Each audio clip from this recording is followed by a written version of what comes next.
আমাদের পছন্দের কয়েন শিবা ইনুতে যারা যারা ইনভেস্ট করেছিলেন এবং একটা বড় লসের সম্মুখীন হয়েছেন, তারা এই মুহূর্তে শিবা ইনু থেকে কিভাবে আগের লসকে রিকভারি করে একটা প্রফিটে যেতে পারবেন।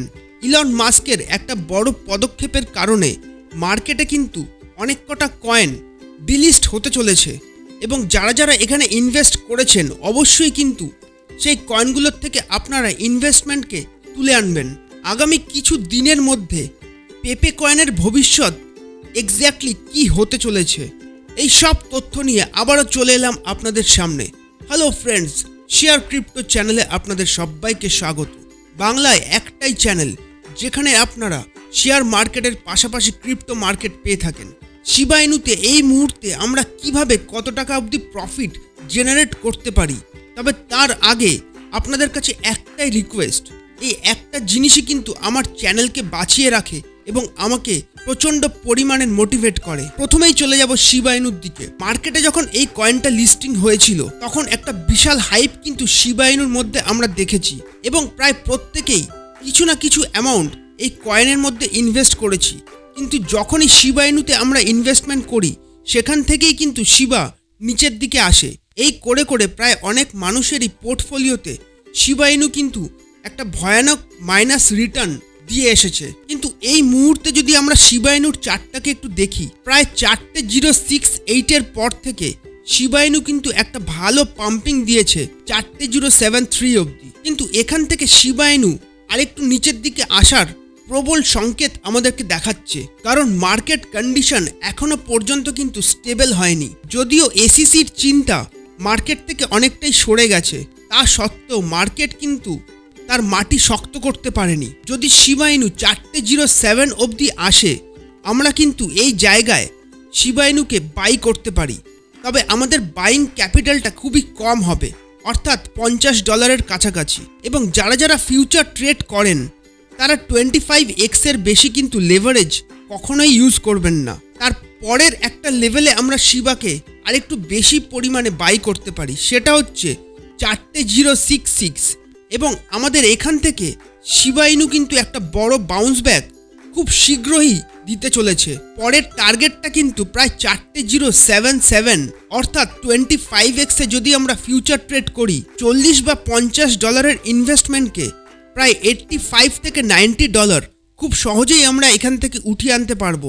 এবং আস্তে আস্তে যদি শিবা ইনুকে অল্প অল্প করে আমরা ট্রেড করি, প্রায় 6 মাস পর দেখা যাবে আমাদের পোর্টফোলিওকে শিবা যতটা ড্যামেজ করেছিল আমরা কিন্তু অনেকটাই সেটা রিকভারি দিতে পেরেছি। ইলন মাস্কের একটা বড় পদক্ষেপের কারণে কিন্তু মার্কেট থেকে প্রায় অনেক কটা কয়েন ডিলিস্ট হতে পারে বা রাখপুলও হতে পারে। প্রথম যে কয়েনটার কথা বলবো সেটা হচ্ছে বব কয়েন। প্রচুর কন্টেন্ট ক্রিয়েটার এবং ইউটিউবাররা এই বব কয়েনকে কিন্তু প্রমোট করতে করতে অনেক দূর অবধি নিয়ে গেছিল। কিন্তু গতকাল যে মুহূর্তে টুইটার 100K অ্যাকাউন্ট ব্যান্ড করে দিল, সেই মুহূর্ত থেকে কিন্তু বব কয়েন একটা বিশাল ডিপের দিকে যাচ্ছে। এবং ইলন মাস্ক এটা খুব ভালোভাবে বলে দিয়েছেন যে এই ধরনের প্রজেক্ট আগামী দিনে স্ক্যাম করতে পারে বা এটা রাখপুলও হয়ে যেতে পারে। তাই যারা যারা এই বব কয়েনের মধ্যে ইনভেস্ট করে আছেন তারা কিন্তু ইমিডিয়েটলি বব কয়েন থেকে বেরিয়ে যান, না হলে যদি রাখপুল হয়ে যায় কোনো কারণে তাহলে কিন্তু এদেরকে আর খুঁজেই পাওয়া যাবে না। পরের যে কয়েনটার কথা বলবো সেটা হচ্ছে পেপে কয়েন। এই পেপে কয়েনেরও কিন্তু ফান্ডামেন্টাল টেকনিক্যাল বলতে কিচ্ছু নেই, শুধুই একটা মিম কয়েন যার কোনো ভ্যালু বা ইউটিলিটি মার্কেটে আমাদের সামনে এখনো পর্যন্ত আসেনি। সুতরাং এখানেও কিন্তু একটা বড় রিস্ক পড়ে আছে। আমার কথার সাথে অনেকের অমিল হতে পারে, কারণ আমি জেনুইনলি প্রতিটা কয়েনের ফান্ডামেন্টাল এবং টেকনিক্যাল খুব ভালোভাবে রিসার্চ করে আপনাদের সামনে নিয়ে আসি। তাই পেপে কয়েনে যারা যারা একটু আধটু প্রফিটেও আছেন তারা কিন্তু পেপে কয়েন থেকে বেরিয়ে যেতে পারেন। আর যারা যারা অলরেডি একটা বড় লস করে ফেলেছেন তারা আরেকটু কিছুদিন ওয়েট করে যান। যদি দেখেন পেপে কয়েন এখান থেকে আরও নিচের দিকে ডিপ করছে, তাহলে কিন্তু এখান থেকে আপনাদের বেরিয়ে যাওয়াই সব থেকে বুদ্ধিমানের কাজ হবে। 3 নম্বর যে কয়েনটার কথা বলবো সেটার নাম হচ্ছে বিটগাট বা ব্রাইস। গত 2 দিন আগে মাত্র 1 ট্রিলিয়ন বার্নিং হয়েছে এই বিটগাট কয়েনে, কিন্তু এর প্রাইসে কোনো মুভমেন্টই আমরা দেখতে পাচ্ছি না, বরঞ্চ বার্নিং করার পরও এরা নিচের দিকে আসছে। সুতরাং এই কয়েনটার থেকেও কিন্তু আপনারা একটু সাবধানতা মেনটেন করে চলবেন। ব্রাইসে যারা যারা ইনভেস্ট করেছেন বা ইনভেস্ট করার কথা ভাবছেন, এই মুহূর্তে কিন্তু বিটগাটে কোনো রকম ইনভেস্টমেন্ট আপনারা করবেন না। এরা যদি অ্যাটলিস্ট 50 থেকে 100 ট্রিলিয়ন বার্নিং করে এবং প্রাইস মুভমেন্ট যদি একটু ওপরের দিকে যায়, তবেই আমরা ব্রাইসে খুব অল্প টাকা ইনভেস্ট করার একটা সাহস পাবো। এরকম জেনুইন কন্টেন্টের সাথে আসছি আরও একটা নতুন ভিডিও নিয়ে। ভালো থাকবেন।